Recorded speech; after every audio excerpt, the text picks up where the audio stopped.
your paper talks about, different ways, different pathways to eliminating the backlog, sort of slow and steady versus, surge capacity. And that in your analysis requires the Customs and Immigration Service from hiring anywhere from 1,100 to 8,500 new people or full-time equivalents in order to address this backlog.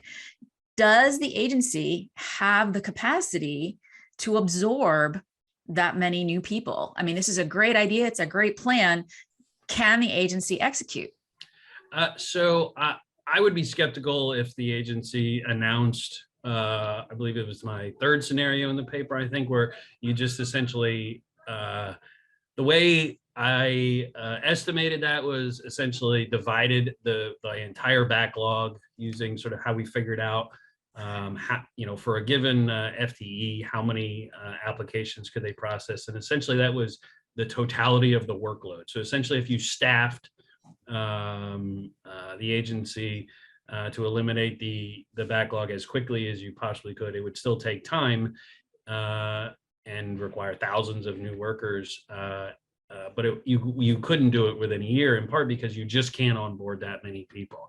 And I also think under this scenario, it's somewhat optimistic that they could even find that many workers that quickly. In fact, I have a built-in lag in my estimates because it takes over 6 months to find a immigration officer, select them, train them, and with any number of other sort of delays incumbent in onboarding of any employee. And so that's very much I think an upper bound for what is even remotely realistic. And so I would imagine, and in fact, the scenario that we most closely examined was one that would, you wouldn't be able to get this done until the latter half of this decade. And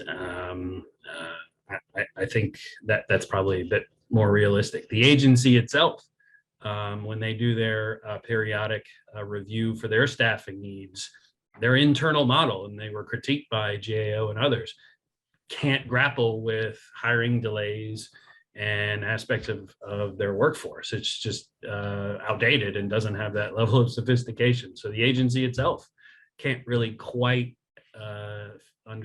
estimate their own staffing needs as well as we would like. And that's been a challenge as well. That it struck me in the paper kind of subtly, and you don't say it, but it seemed to me from reading the paper that the agency itself is not that jazzed about doing something about the backlog. I mean, you're used to having people coming forward from the Hill, agency heads and things saying, we need more resources. We've got this, huge problem and our funding source doesn't allow us to deal with it. And here you're making all those cases, but there isn't, there doesn't seem to be that sense of urgency for change coming from the administration itself.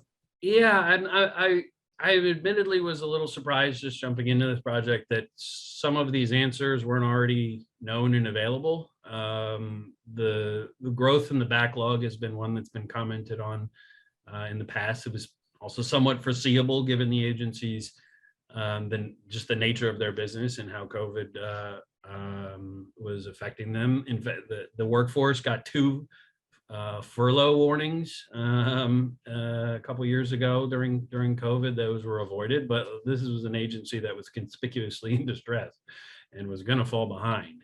But it also seems to be the case that the agency isn't quite postured to do this, that they're not quite ready to pursue a strategy in reducing the backlog. There have been a number of observations that a strategy was supposed to be forthcoming and may or may not have been shared with Congress, but it hasn't been shared with the public.